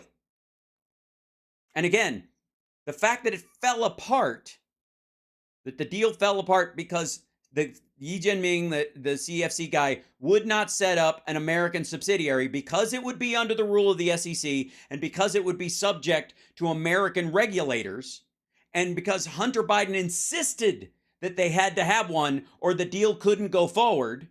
That's why it fell apart. By the way, he was trying to get Zlochevsky to invest in oil and gas in the United States as well, production here. Just like BP does, or other companies that are outside, in multinationals outside the country. If you're trying to bring that foreign investment dollar into the United States. If you're an addict, usually you're non-functioning. Really? If you're an addict, usually you're non-functioning. Okay, then why are we taking any emails or any... How are you going to claim that he wrote anything on the alleged hard drive if he's non-functioning? How are you going to go, yeah, he was at that meeting, he was at that place, they were together, they made the call, they were at a business meeting, they did... If he's an addict and he's non-functioning, what the fuck? If you don't have experience, why do you get paid millions of dollars? Because your name is Hunter Biden and you can't escape with the money and run off to Russia. I don't know how many times we have to fucking cover this. It is the dumbest refrain they have. Devin Archer wanted Hunter Biden on the team because the investors felt like with somebody who'd been around as long as Joe Biden had been, and the fact that he was vice president was like, all right, at the very least, this motherfucker cannot disappear with our suitcase full of money. It will get where it's going. Or it'll be a scandal that'll wreck his father. And he doesn't want to do that, and they don't want to do that. So we can trust him with our bag of cash because this motherfucker can't hide anywhere. He's the vice president's son. That's why. That's precisely why. Why did the father lie? Why did the grandchildren get paid? Why? They didn't get paid. They got money. There's a difference. Why do you use shell corporations? They're not shells. Again, the assertion that something is a shell corporation versus an actual corporation for a specific holding or as a trust or as an LLC for your particular business, whether it lives or dies or fails or grows is another thing entirely. But the idea that they were set up just as shells, Donald Trump has 1,500 LLCs under his name, 500 of which he signs off on personally, over half of which are just for bank accounts. They're just LLCs for one bank account. There are no employees. There is no office. There never was. There never will be. It's just set up so that whoever he's partnered with, which is a fucking secret, can put money into that account and he can take it out. So their story's falling apart. If I was these... No, it isn't. This is the same shit we've heard over and over. IRS agents, to go back to your original question, I would countersue today. No, you wouldn't, because you'd know you were in deep shit. And get discovery on Hunter. And you can't. And by the way, you would not get the laptop on discovery from Hunter because it is not A, in his possession, nor is it his, nor does he claim it.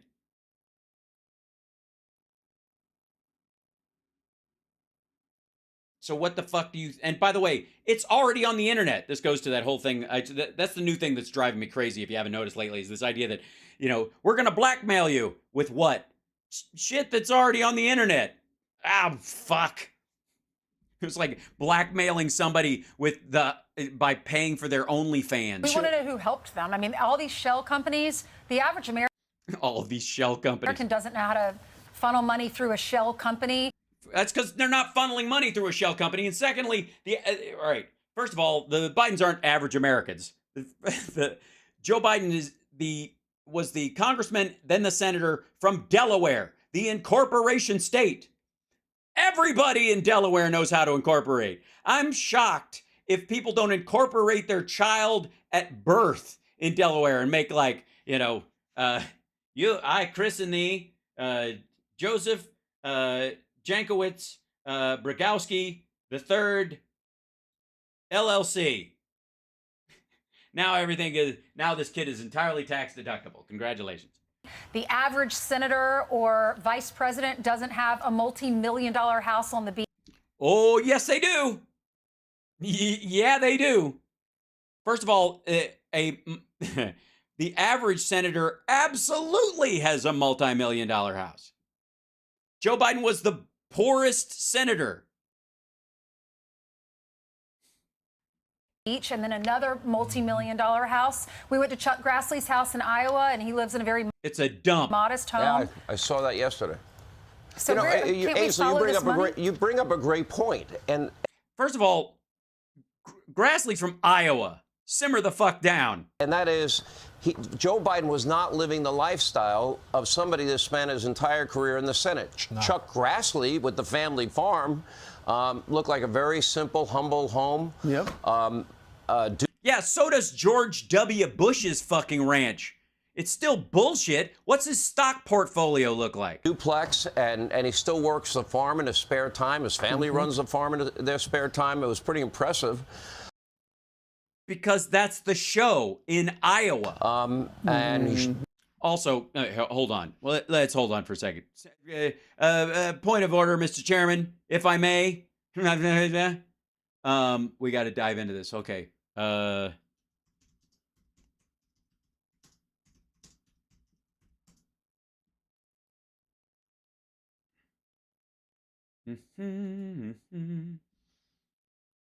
right, here we go. What do you think the average person in Iowa is worth? What do you think? do you think the net worth? What do you think they got in the bank account? What do you think? What do you think the average person? And I don't mean just government employees. Chat room, anybody fired up there? $80K, that's pretty good. $1.98, maybe even closer to true. $369,000, that's pretty good. $1.5K, $50K, $12,000, 46 grand. $250K home is the highest number so far. $57,000, $5,000, $100,000, $100K, all that. Yeah, is this really necessary? Yes, it is. Chuck Grassley's net worth is $5 million. As of 2023, Chuck Grassley, who is from Iowa, not the state where 66% of Fortune 500 companies are incorporated, for fuck's sake. No. Iowa, where he has a family farm where his net worth is $5 million. He makes $193,000 a year. In his job as a senator. Let's see. How many? He's first elected in 1980. He's had a government job since 1980. Never worked in the private sector. Let's see. Enrolled in Iowa Teachers College in 1955. Got his BA. Dropped out of college. Personal life. Chuck married Barbara Speicher in 1954. They've been together. They got 5 children. 88 career. Started in the 50s, where he was a representative of Butler County from 1975 to 81. He was elected to the United House of Representatives. First elected to the Senate in 1980, where he's okay. So he's literally been in public life. Well, I'll tell you how he got $5 million. You want to know how he got $5 million? It's not even that surprising. Dude makes $193,000 a year, and he doesn't have any bills. He's 90 years old. He's 90 years old. He's worth $5 million. And he makes $193,400 a year annually as a employee of the federal government, which he has been for fucking 4 decades. $5 million, ladies and gentlemen. Ladies and gentlemen, I'm just like a poor little farm boy who's worth. What kind of farm do you have out here in Iowa that isn't worth $5 million? I'm Chuck Grassley. Go fuck yourself. Let's see. Forbes, Chuck Grassley net worth. Yeah. So everybody's got him at $5 million. Galusi's got him at $5 million. On those, his financial disclosure forms, is it yeah. Let's see, there's a multi-million fact checker. Reached out. Okay, here you go. This is the Gazette. There you go. He bought a what? Hold on. Get out of here. Oh, good. This is a fact checker. Is U.S. Senator Chuck Grassley a multimillionaire? Finkenauer says she was 5 years old when Grassley bought his house in Washington. Republican Democrats have been campaigning against the 7-term senator anyway, with midterm elections about 15 months away, blah, blah, blah. Analysis, the fact checker reached out to Finkenauer's campaign. This is when somebody was running against him. First, we'll take a look at whether he's a multimillionaire. Assets, each is a nonpartisan website dedicated to tracking politics. Grassley's estimated net worth, I was off, look at it, in 2018 was $7.6 million. According to Open Secrets, about $1.2 was invested in his family farm in Butler. Between 2008 and 2018, Grassley's estimated net worth never dipped below $2.5 million. He's far from being the only multimillionaire, according to Open Secrets. 171 had a net worth of at least $2 million. Those in Congress. Finkenauer, on the other hand, was one of the poorest new members of Congress with an estimated net worth of negative $12,500 is debt.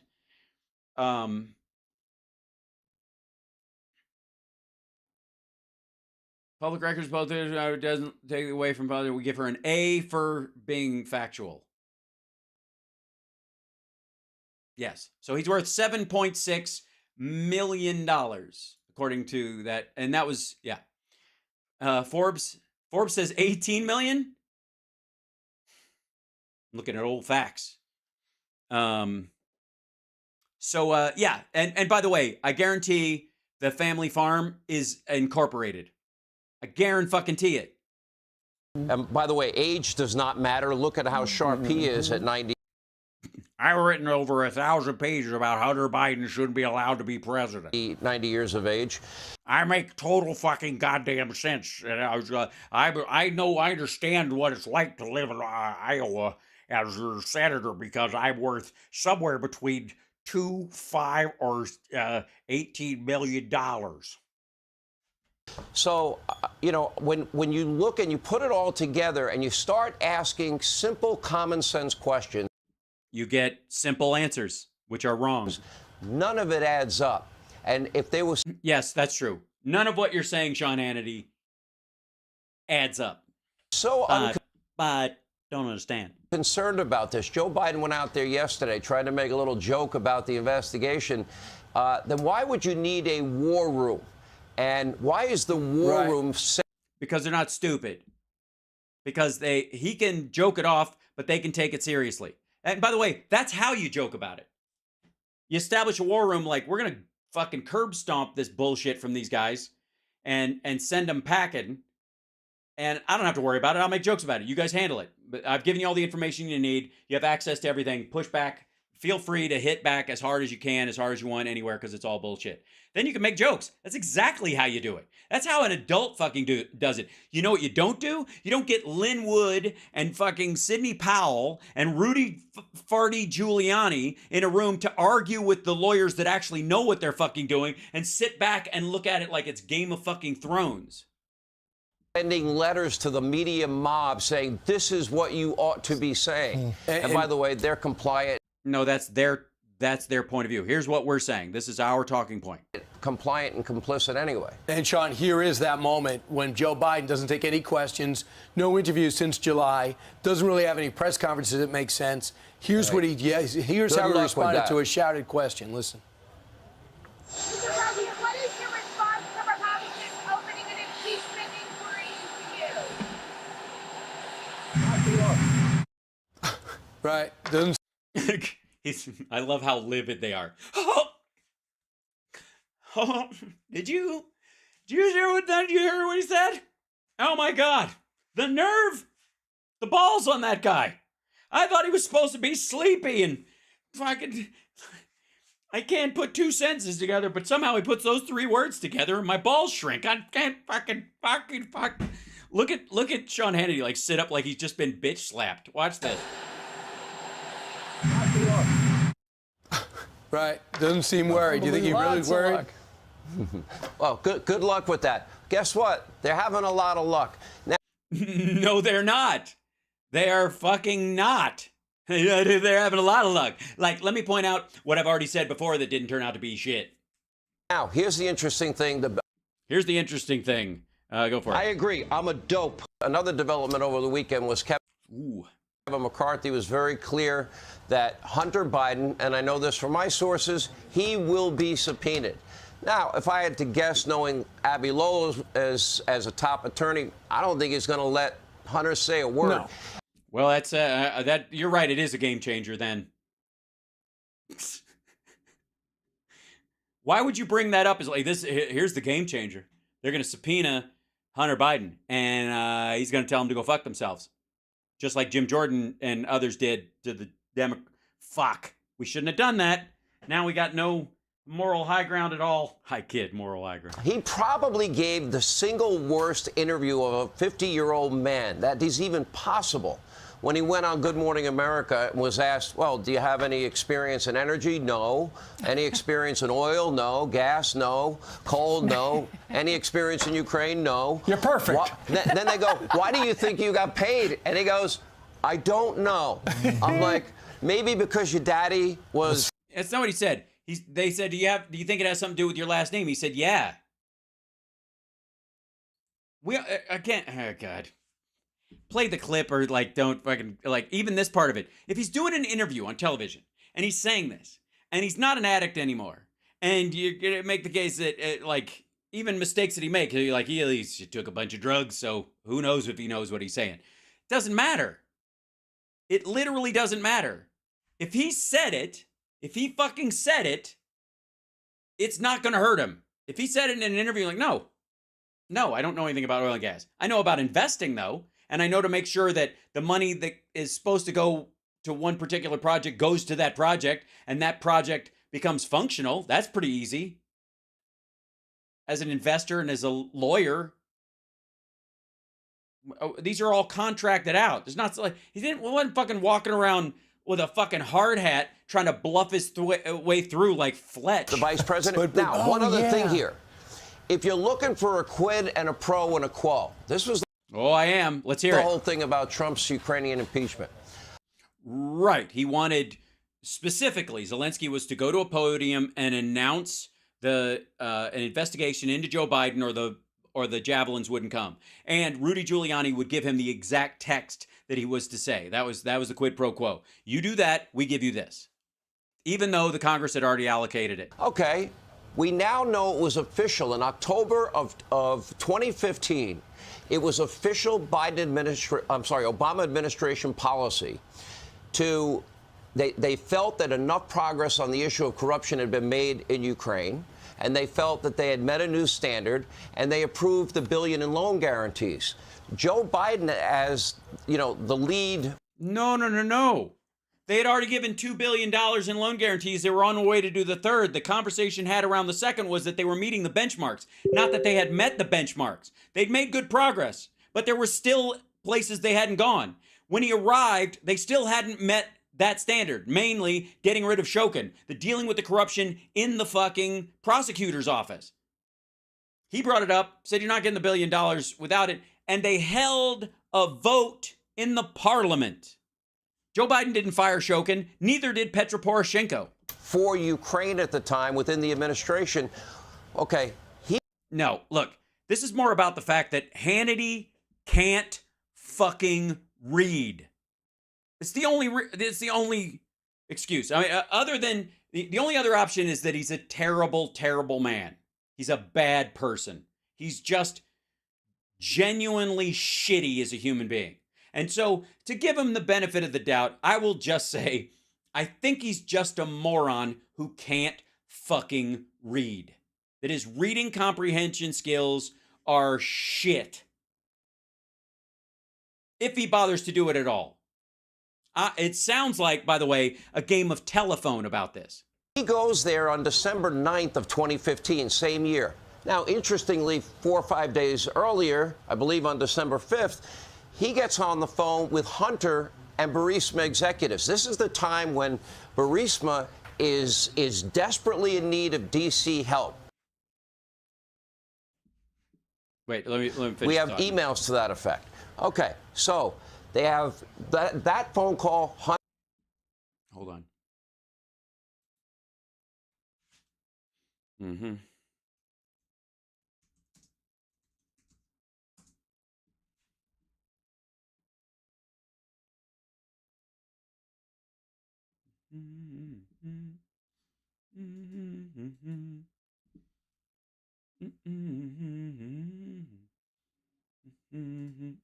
Oh, hold on.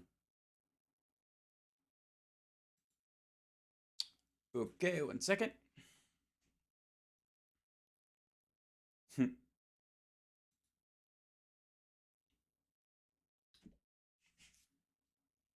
EU hails sacking of Ukraine's prosecutor Viktor Shokin. March 29th, 2016.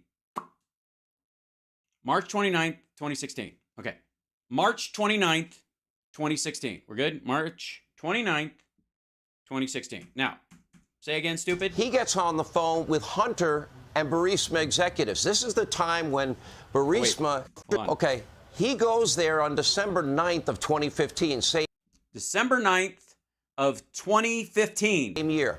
Now, interestingly, 4 or 5 days earlier, I believe on December 5th, he gets on the phone with Hunter and Burisma executives. This is the time when Burisma is desperately in need of D.C. help.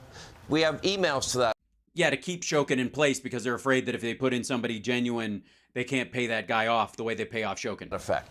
Okay, so They have that phone call. Hunter, Burisma executives, they're in Dubai. They call Pops in Washington, D.C. Pops then goes to Ukraine, leverages $1 billion of our dollars to get. Well, there's one minor detail. That would be the fact that Shokin was dumped in March of 2016. So you could argue that if Hunter Biden called his dad, and if Biden agreed to help in regarding Shokin at all, and he took any action, it was to delay the firing of Shokin until the last possible moment. Let him stay there as long as possible. They could make an argument for that. They could try to do it. It's bullshit, but they could make it up just because of when this happened. This is, you'll recognize this story. The European Union has welcomed the dismissal of Ukraine's scandal-ridden prosecutor general and called for a crackdown on corruption, even as the country's political crisis deepened over efforts to form a new ruling coalition and appoint a new prime minister. Ukraine's parliament voted overwhelmingly to fire Viktor Shokin, ridding the beleaguered prosecutor's office of a figure who was accused of blocking major cases against allies and influential figures and stymieing moves to root out graft. This is from fucking 2016. Biden wasn't running then. This wasn't a protection racket to cover Biden's ass because he was gonna run for fucking Congress in the midterms or some shit like this. This is in 2016.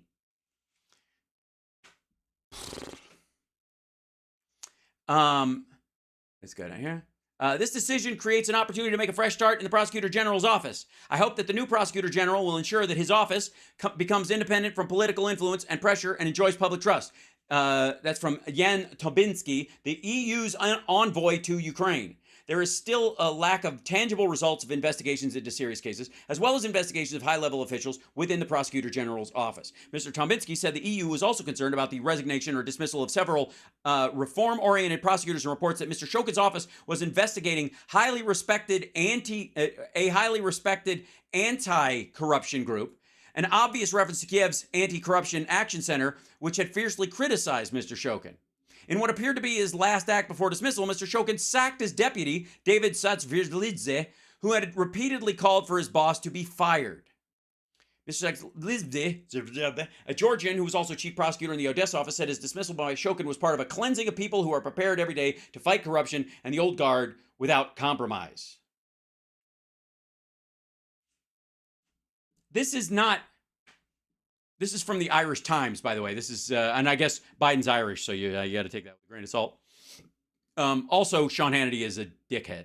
That prosecutor fired, and people can lie all they want and say that March is in December. Can people lie about that? Can we fold the fucking calendar in half? Well, everybody wanted him fired. That's not true because the European Union had decided to also that.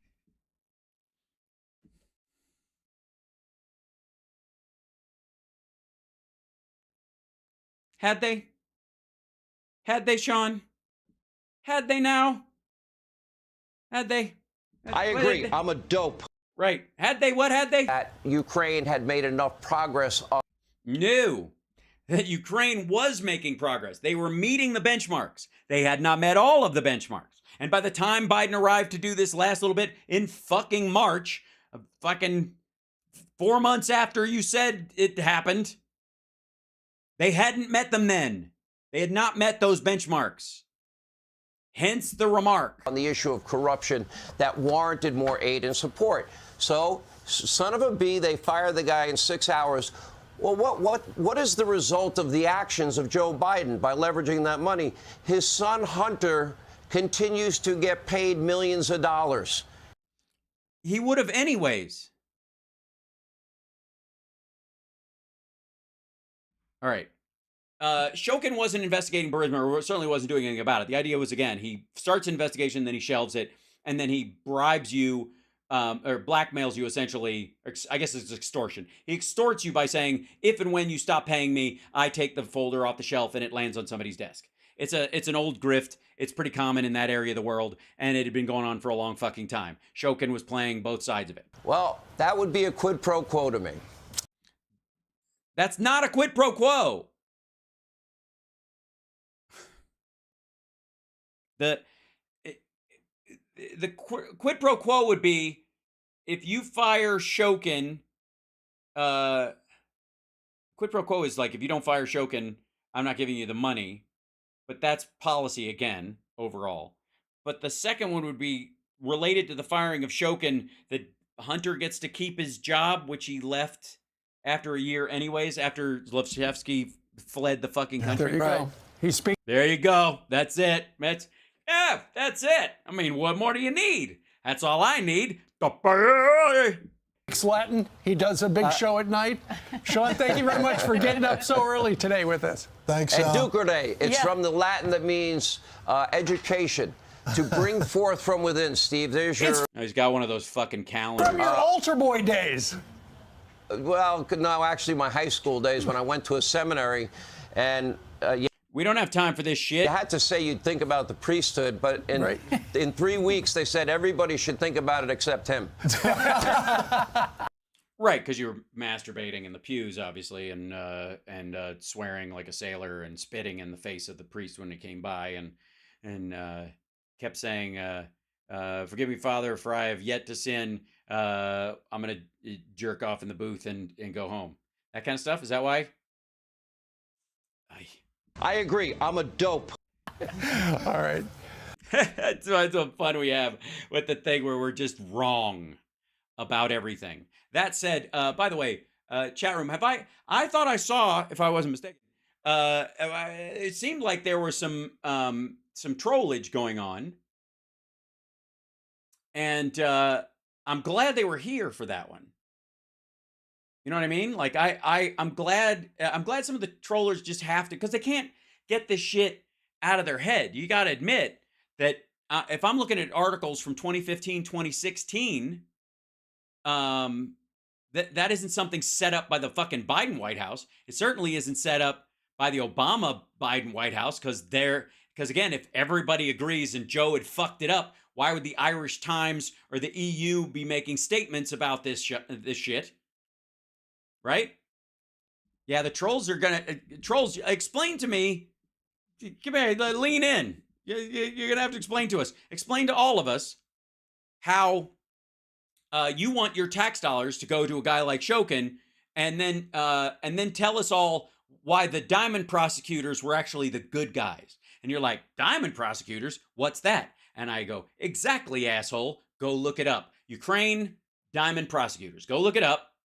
And then tell me that Sean Hannity was right about them meeting the benchmarks. And also, go read the emails that he is referencing. Somebody's got them. I think John Solomon has them up on his website, where they're talking about Ukraine as a country meeting benchmarks, but not the prosecutor's office.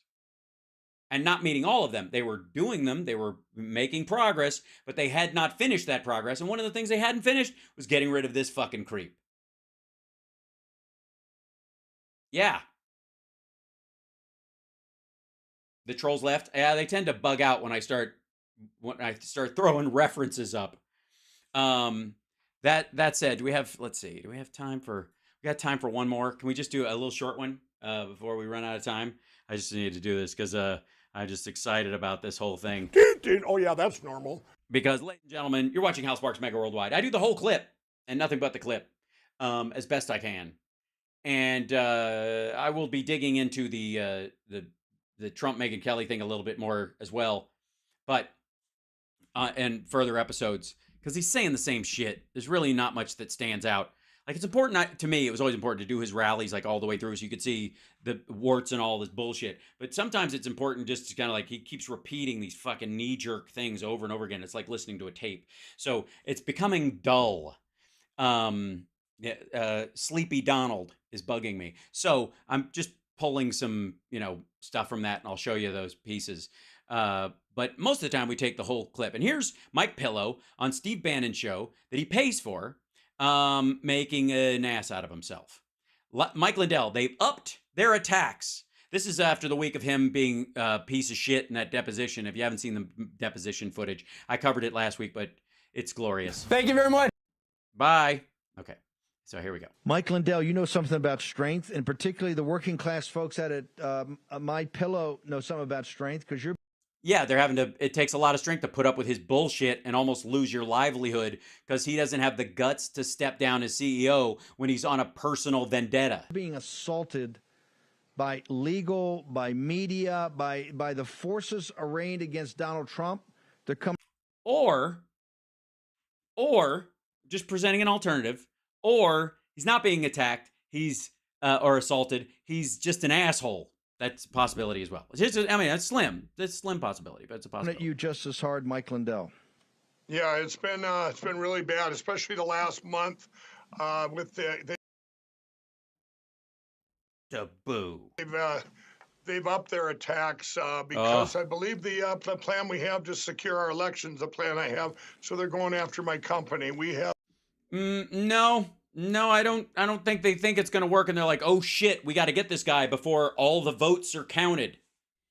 I'm back here in Minnesota today. We're filming new commercials. We're doing everything we can to associate you as this psychotic loser with this company to try and drag it down the last piece of toilet pipe. Put others, get things on sale, get things out there to increase our sales and keep these great workers of mine working. And yeah, nothing like using your workers as human shields.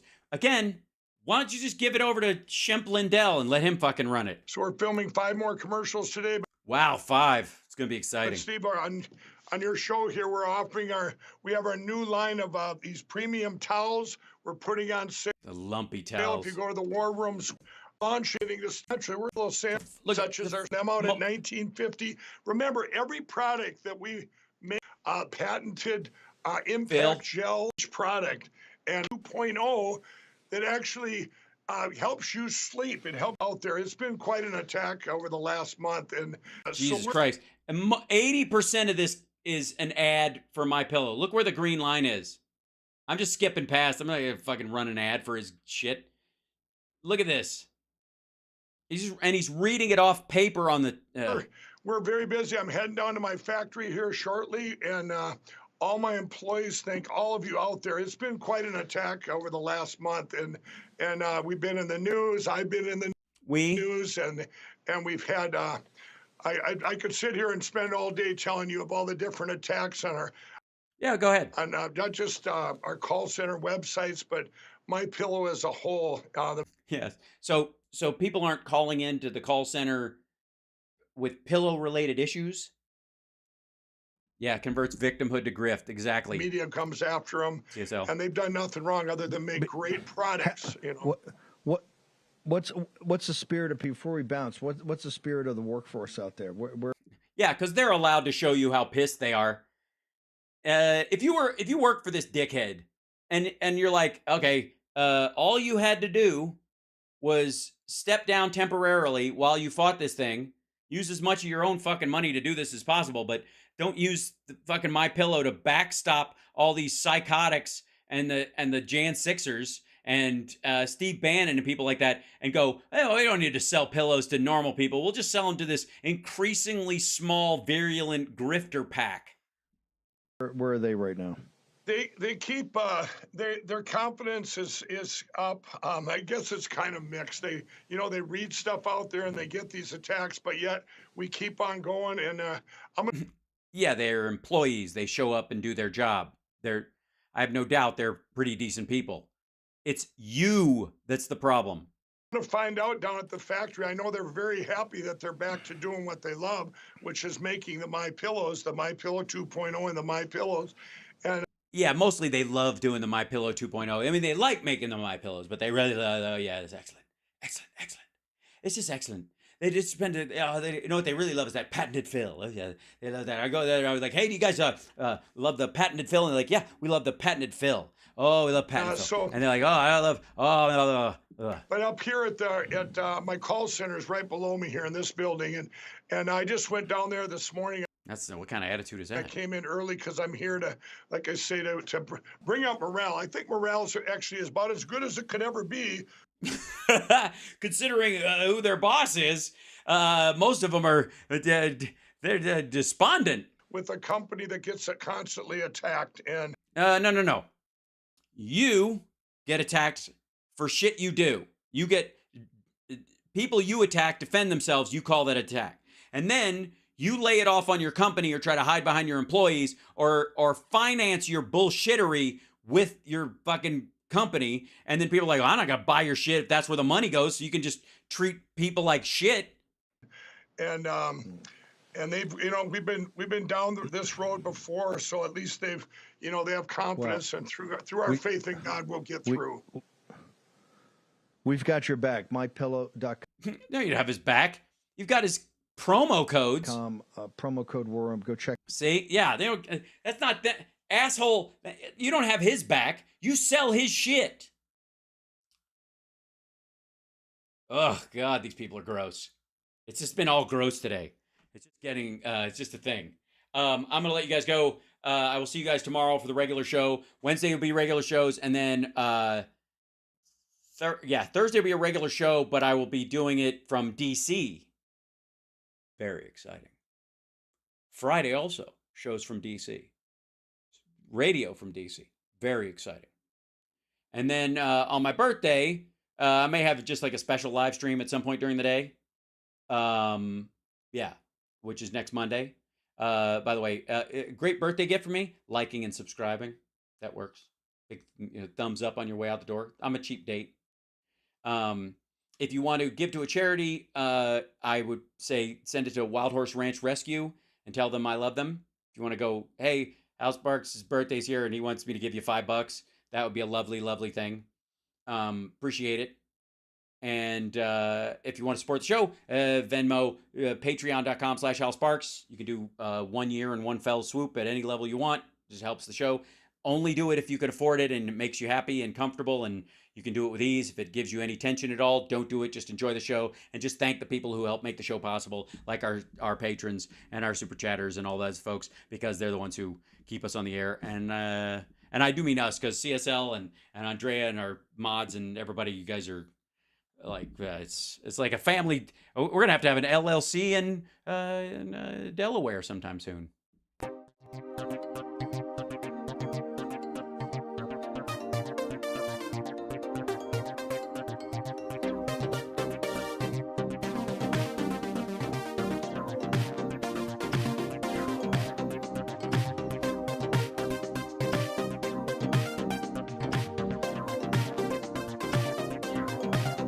Thanks, Boston Brian, for saying that. Matthew, thank you for you guys. Thank you so much for the Venmos and the Cash Apps. You guys appreciate it. Thanks for the Super Chats. Thanks for being members. Thanks for hanging out. Love you guys. And thanks for being sweet this morning. See you tomorrow.